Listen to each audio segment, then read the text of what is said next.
Good evening, good evening.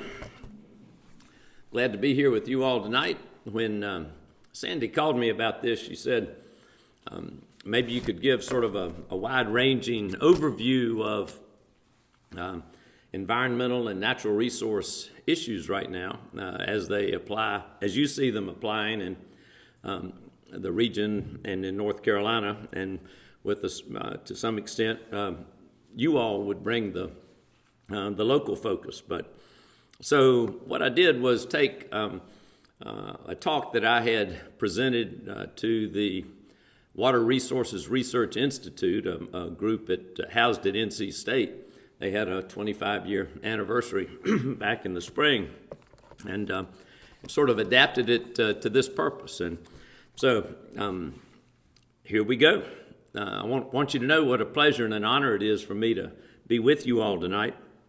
One of the things I'm convinced of is that local and regional problem solving and discussion, like this will be, is key to achieving the ultimate goal we have, the ultimate triple bottom line goal of a healthy economy, healthy people and communities, and a healthy environment.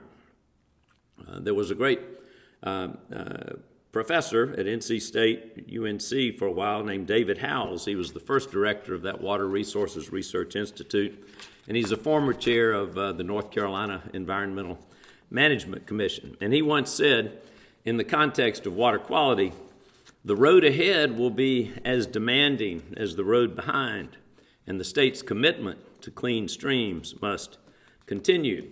I believe that Dr. Howells is on target with that statement, and that his point applies across the board, not only to clean water, but also to clean air, to healthy ecosystems, and to healthy natural resources. With that in mind, I want to call my presentation Environment and Health at the Crossroads. I seem to be heating up here a little bit, so I'll take my coat off. Got to come off. Thank you. And I apologize for having a cold, so I'll be clearing my throat and coughing a bit, and if I don't shake hands with you but touch elbows, it's because I don't want you to get what I've got. But again, by health, I mean three things: the health of the environment, the health of the economy, and the health of people, you and me. And by the word crossroads, I intend two meanings. One meaning is crossroads as an extraordinary moment, a point of decision at which an individual or a group or a community confronted with diverging roads must set a direction, choose a course that ultimately will make all the difference. Maybe we can get another outstanding naturalist, in addition to Dave Howells, with deep North Carolina ties, Robert Frost, to come up with a poem that illustrates that meaning of crossroads. A second meaning is crossroads as an intersection, a place where things come together. North Carolina is a crossroads of the natural world. Nobody tells that story better than my friend Tom Earnhardt, the producer and narrator of the UNC TV show that I hope you've seen called Exploring North Carolina. In his TV show and in his books, Tom describes the wonder of the natural legacy that we have inherited here in North Carolina and what we must do to honor that legacy. Quite eloquently, Tom reveals that one of the great stories of our state is the story of our extraordinary biodiversity and climate diversity found at this natural crossroads. If Tom were here, he would likely tell you of the ancient history of this region is very significant to understanding our present. He might get on a riff about how the Ice Age glaciers stopped just short of our borders, and how because of that, and because of our latitude of 35 degrees north, punctuated with warm ocean currents, high mountains, many rivers, this sliver of land we call home is at the same time subtropical, temperate, and subarctic, and a cradle of biodiversity. Tom Earnhardt makes a convincing case that our crossroads home is indeed an extraordinary place. My message to you all tonight is that here in North Carolina, here in northeastern North Carolina, we find ourselves in an extraordinary place at an extraordinary moment, with our health and our environment at a crossroads. and as I said at the beginning, with your local role never more important. To me, it's fascinating to think that in the midst of this cradle of biodiversity we call North Carolina, there is and has long been a human footprint. It's not as ancient as that in Africa, Asia, or Europe, but still, Native Americans had been here at least 13,000 years when the first European explorers arrived, the Spanish in the 1540s and 60s, and the English right here in this region, the 1580s. For much of our history, I think you could say we've taken our natural resources for granted. We assumed that their abundance was infinite. In the process, we almost extinguished our longleaf pine forests, which had once covered 10 million acres of the eastern part of our state. We almost ate our way through an abundance of oysters, so great that some 200 years ago, a surveyor of shellfish in our coastal waters said it was easier to map where they were not than where they were. We decimated the river herring. By the first quarter of the 20th century, we had almost eliminated many magnificent migratory birds for their meat and feathers. We damaged our mountain spruce, fir, and hemlock forests. We degraded our streams, rivers, and estuaries with organic waste, industrial waste, sediment, and nutrients. We made some things disappear. The passenger pigeon is gone. The Carolina parakeet was eliminated in the first 2 decades of the 20th century. We extirpated, removed from the region, the gray wolf, the mountain lion, the elk, and the bison. And in the process, we hurt ourselves and hurt our health, creating an urgent need for natural resource conservation, clean water, clean air, and better health, and setting the stage for 50 to 75 years of sorely needed progress in the natural resource conservation, environmental protection, and public health fields. These days, there is much news, good and bad, on all those fronts. Take extinction, for example. Some threatened and endangered species and ecosystems, including some that are woven into the natural and cultural fabric of North Carolina history, are making a comeback. I'm proud to say that North Carolina has been a leader in efforts to reverse the decline of the longleaf pine ecosystem, to save that famous longleaf resident, the red cockaded woodpecker, and to bring back the oyster. And now there's some real and encouraging progress to report and celebrate for that forest, that bird, and that bivalve, not only in our state, but across the Atlantic seaboard and the Southeast. Last spring, I attended an oyster summit organized by the North Carolina Coastal Federation and others. The summit celebrated the uptick in oyster landings in eastern North Carolina and the many ecosystem and economic benefits, as well as culinary delights to be realized from an expanded effort to restore oyster reefs in our waters. And by the way, it's not often that you get to go to a meeting of 200 people at which each person is given a knife at the door.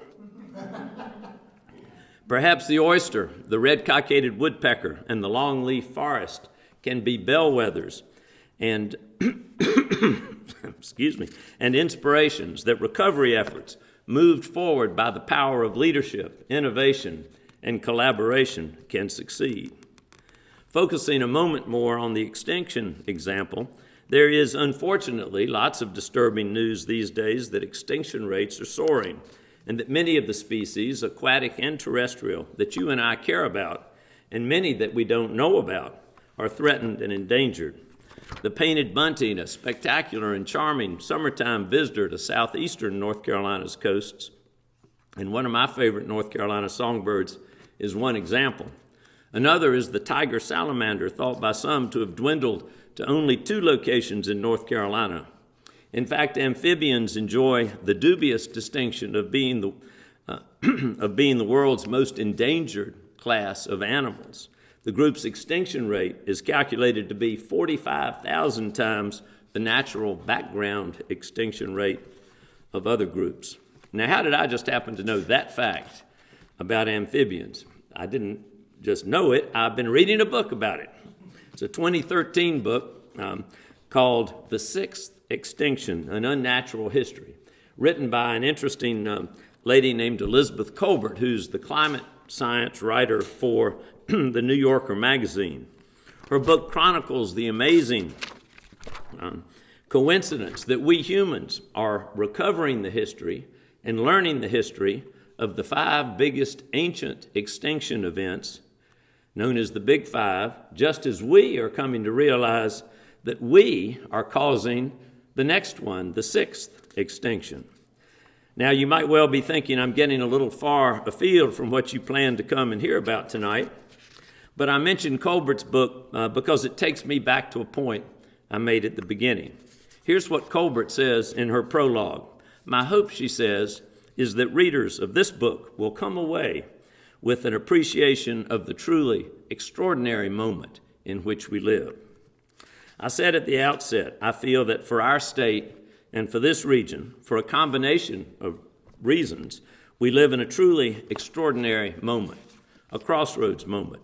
Our journey, our state's journey to this crossroads, with all its potential and all its risk, is in many ways a story of water. First, a little bit about water in North Carolina. You all understand that a sufficient, safe, accessible, affordable, and secure supply of clean water is essential to public health and to the health of the environment and the economy. Everybody drinks water. Professor Jim Saltzman, formerly at Duke, has written recently a fascinating history of drinking water. He said he looked around for a history of drinking water. None had been written, so he wrote it. He observes that since prehistoric times, human settlements have always located near safe drinking water. He also says this: drinking water is the story of humanity's future. The greatest threat to human well-being in the world today is not climate change, not AIDS, not warfare. Unsafe drinking water is the single largest killer in the world. Back in 2010, maybe you saw an issue of the National Geographic magazine dedicated to water. One of my favorite authors, Barbara Kingsolver, she wrote that book, The Poisonwood Bible, you may have read, summed up the liquid predicament we face today this way. Water is life. It's the briny broth of our origins, the pounding circulatory system of the world, a precarious molecular edge on which we survive. Our deepest dread is the threat of having too little moisture or too much. What an eloquent and insightful statement, especially in this coastal setting. Water is life. The brief mention I've made of North Carolina's biodiversity is testimony to the diversity and richness yielded by the briny broth of our origins. In our state's streams and rivers, and in our estuaries and coastal waters, we see one beautiful, complex, interconnected part of that pounding circulatory system of the world. And in the history of water and people in North Carolina over the last 100 years, we can see that the molecular edge on which we survive can be precarious indeed. For a moment, let's look back at North Carolina's history of managing our water resources. Let me start by saying that North Carolina has for a long time been a leader in water resources. As far back as the 1770s, the town of Salem was piping water for indoor plumbing, and the Moravians had pumps placed at cisterns and wells throughout the town. The water system is said to have impressed greatly George Washington when he visited in 1791. But that was not the norm, nor would it be for many years. Instead, consider a quote about the state of water management in early North Carolina. It's from a 1990 book by Professor Howells, whom I mentioned before. His book was called The Quest for Clean Streams in North Carolina. He wrote that in the late 19th century, bad wells, foul yards, privies, and cesspools were the common lot of rural and urban North Carolinians. Filth and disease go hand in hand, he quotes one health official of the period as saying. Of the exact nature of the poison generated by filth, we know little, but the ravages of epidemics are in direct proportion to the foulness of the locality. Thus, he continued, in one city, diphtheria followed a line of bad sewers, in another, a line of bad wells. Bad water was seen as one of the most efficient agents in spreading disease. Let no wells, said this official, be placed where kitchen refuse, slop, manure, or any kind of fecal matter can drain into them. Still good advice, right? There were problems in both in urban and rural areas. In 1911, only 33% of the population of Charlotte was on public sewer. In the early part of the 20th century, our state was predominantly rural with wide and deep poverty. In 1923, a survey of rural families in North Carolina showed that none of the tenant farmers surveyed had running water. Only 8 of 175 had a privy, even an outdoor one. So less than 100 years ago, people in rural North Carolina were living in conditions that mirror rural Somalia today and dying from those conditions. Cholera pandemic swept across North Carolina and the U.S., killing many thousands, just like parts of Haiti, Guinea, and Sierra Leone today. In 1937, coming forward a few years, a state report observed that the use of the streams of the state for purposes of disposal of domestic and industrial wastes has long been practiced in North Carolina as elsewhere in the nation. In earlier days, the volume and distribution of these wastes was such as to cause no loss or nuisance. However, with the rapid development of urban centers and an even greater development of industries which discharge polluting waste into the streams, the matter of waste disposal has become a most serious matter.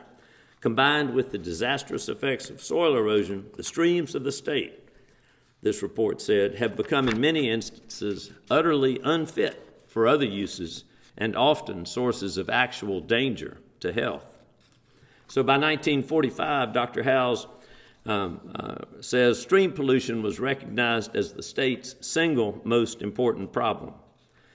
As with other states having similar problems, the stage was set for the enactment of legislation setting up water pollution control programs on both a federal and a state level. The process went forward incrementally through the 50s and 60s and culminated in the early 70s with the passage of the federal 1972 Clean Water Act and a number of other important state and federal laws. The same was true for other fields, from air pollution control to hazardous waste management. So against that background, let's take a brief look at how North Carolina has managed its water over the last 50-plus years. In my view, the state has done so successfully, not perfectly, but successfully. We've had challenges along the way, and we face difficult challenges ahead. Yet I see our state's water history over the last 50 years as a story of success built on leadership, innovation, and collaboration. A few words about each of those factors driving our success and our progress. Let me start with leadership. Following the environmental movement of the 60s, which culminated in the first Earth Day in what year? 1970. North Carolina was primed for action on environmental issues. In 1971, Governor Bob Scott sent the legislature a message saying, "Our task is blending the enhancement of our physical environment with the enhancement of our economic and social well-being."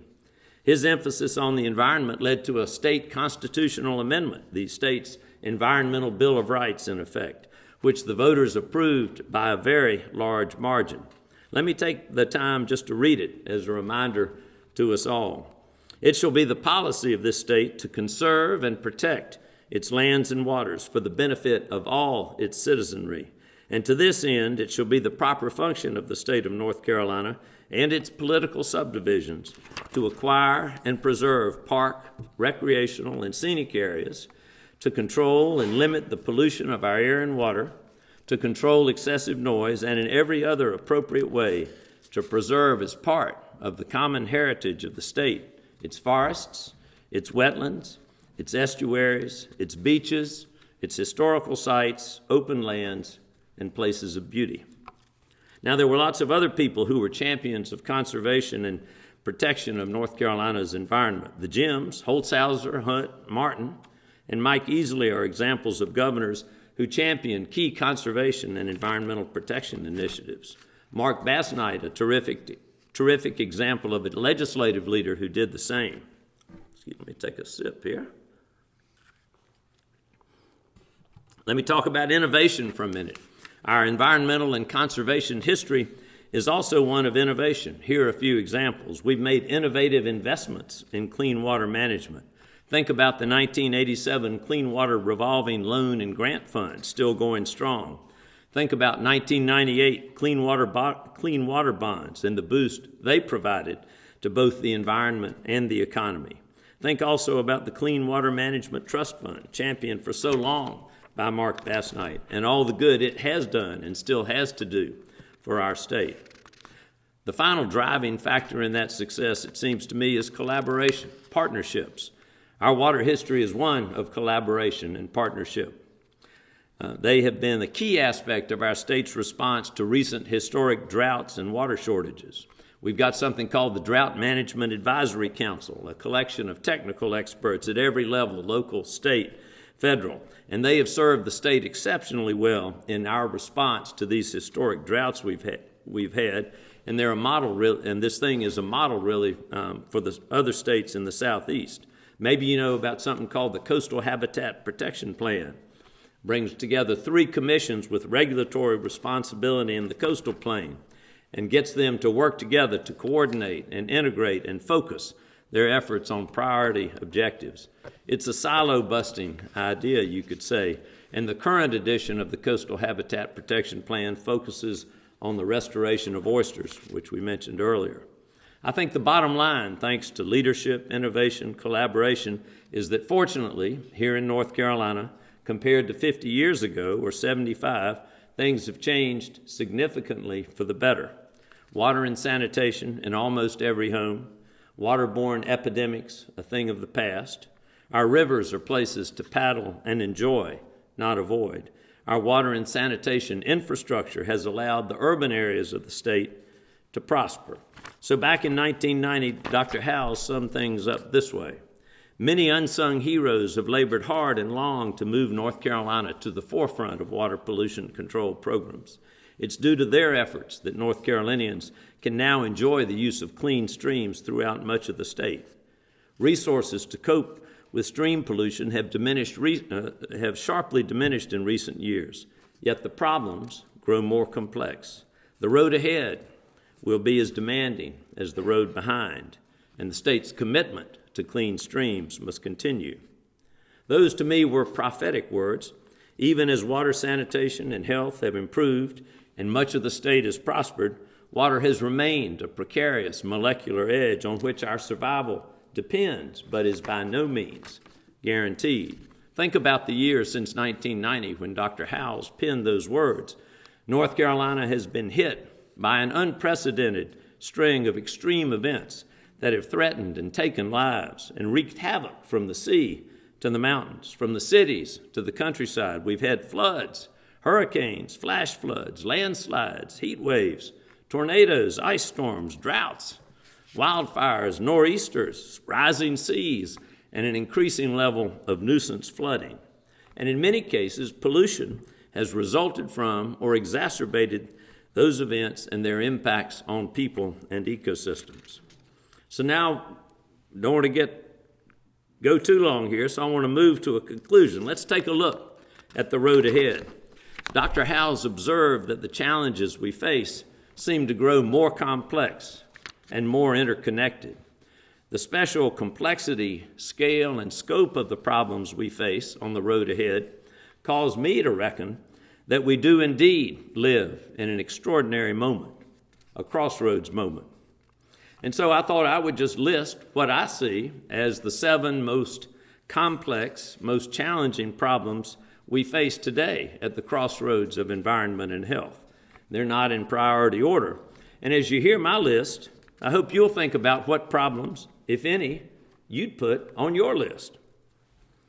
Maybe you don't feel we're at an extraordinary moment at a crossroads. Maybe you do, sort of like that commercial. What's on your list? So here briefly are my 7 with a comment about each. Number 1, how do we solve the challenge of maintaining the progress we've made in pollution control and resource management programs? Colleen Sullins, a former director of the state's Division of Water Quality, says that after 50 years spent effectively implementing landmark state and federal water pollution control legislation, the challenge now moves to maintenance. We've gotten to this level. How do we stay there? Another former state employee, Robin Smith, who was assistant secretary for the environment at the Department of Environment and Natural Resources, now the author of an influential environmental law and policy blog, notes that maintenance will be difficult of this level of success we've achieved because funding for water infrastructure has really fallen off a cliff in recent years, and because much of the planning assistance the state had previously provided to smaller towns and rural areas went with it over that cliff. Challenge number 2, how do we deal with the war on science? In March 2015, National Geographic had a front-page story about the war on science. The article poses the question, what's causing reasonable people to doubt reason? It asks, in a time when our lives are permeated by science and technology as never before, why do reasonable people say that climate change does not exist, that evolution never happened, that the moon landing was a fake, that vaccinations can lead to autism? A former head of the U.S. Geological Service, the geophysicist Marcia McNutt, had this explanation. And I was struck by this when I read this article. She says, we're all in high school. We've never left high school. People still have a need to fit in, and that need to fit in is so strong that local values and local opinions are always trumping science. And they will continue to trump science, especially when there's no clear downside to ignoring science. Challenge number 3, how do we respond effectively to climate change and to the issues it raises? In my view, the evidence and the damage are mounting, and yet so far, on a local, state, national, global scale, the meeting goes on in Paris as we speak, we have done relatively little to respond. I've been encouraged to learn recently that governments, military installations, and state agencies in places like Hampton Roads in Norfolk, Virginia, Brunswick, Georgia, and the state of Florida are swinging into action to make their communities, programs, and operations more resilient in the face of rising seas and increased flooding. Number 4, see if you've heard this phrase before, Southern Megalopolis. How do we plan and prepare for the Southern Megalopolis? There was a recent study by the USGS Climate Science Center at NC State. They called it the Southern Megalopolis, and in it they project that the urban footprint in the Southeast will double or triple in the next 50 years, much more quickly than had been previously thought, especially on the growing urban arc from Raleigh to Birmingham and in coastal cities. The lead author, Adam Tarando, this is an interesting comment to me, says that the rapid expansion of the urban footprint under a business-as-usual scenario could have a greater impact on health, environmental, public, and economic than climate change, in his view. My challenge number 5, again, what's on your list, but think about mine. How do we understand and respond to ocean acidification? We know that coral reefs are hotspots of biodiversity, and that oysters deliver a bushel full of environmental, economic, and culinary benefits. But how will they fare in an acidifying ocean that may attack their reefs and shells and change the currents they depend on? Number 6 on my list of 7, how do we respond to the 6th extinction that Elizabeth Colbert writes about? Things we care about and many we don't know about are disappearing. The Alabama-born biologist E.O. Wilson proposes that we set aside half the earth as a biodiversity preserve. What do you think should be done? And finally, number 7, how do we deal effectively with issues, and I expect these are issues on your mind at the moment, how do we deal effectively with issues at the intersection of energy and the environment? These issues are on the front burner in North Carolina and around the nation. In early 2015, I heard a professor at the UNC Law School, Don Hornstein, give a talk, and he opined that at a state and national level, an unexpected thing is happening. Energy and environmental issues are converging under the umbrella of the jurisdictions of the primary environmental agencies. It struck me that's true at EPA, where climate change and the other proposed air pollution control rules are centrally affecting energy. And it's true, too, in North Carolina. We've got this Energy Modernization Act, the Coal Ash Management Act, and various reorganizations that are having the effect that Professor Hornstein described. The nexus of environment and energy is being dealt with under the umbrella of environmental agencies. And here on North Carolina's coast, offshore drilling and wind energy proposals are raising important and controversial questions. So here we are, against a background of significant progress, new understanding, mounting damage, increasing risk, and more complex problems. We find ourselves at a crossroads. We find environment and health in North Carolina, in northeastern North Carolina, at a crossroads. In my view, at this moment, in the life and history of our state, there's what Martin Luther King once called the fierce urgency of now, the fierce urgency of now. It is similar in a way to that moment when our state recognized, back in 1945, that stream pollution was its most important problem. However, now there's a combination of more complex problems threatening our health and well-being. Meeting those challenges will take our best efforts. It will take a continuing commitment to a clean, healthy environment, and it will take those things that have helped us before: leadership, innovation, and collaboration. You know, our crossroads moment, in my view, is captured well by Robert Frost in that famous poem of his, The Road Not Taken. One fascinating thing, maybe you know it, is that Frost was not only an amazing poet, but he was also an accomplished, self-taught naturalist who was, for many years, a regular visitor to North Carolina. Take another sip here. Do you know that he came to the Dismal Swamp to do himself in once, but was saved by a group of duck hunters with flasks on a train from Norfolk to Elizabeth City? And he wrote a poem about it. I could read that to you, but want to focus now on his amazing poem that really talks about the challenge at the crossroads of making a choice that can make all the difference. So here's that poem, The Road Not Taken. Two roads diverged in a yellow wood, and sorry I could not travel both and be one traveler. Long I stood and looked down one as far as I could to where it bent in the undergrowth. Then took the other as just as fair, and having perhaps the better claim, because it was grassy and wanted wear, though as for that, the passing there had warned them really about the same. And both that morning equally lay in leaves, no step had trodden black. Oh, I kept the first for another day, yet knowing how way leads on to way, I doubted if I should ever come back. I shall be telling this with a sigh. Somewhere, ages and ages hence, two roads diverged in a wood, and I took the one less traveled by, and that has made all the difference. So let's find that way for us, for our state, for this incredible region that will make all that positive difference. Thank you so much for your attention.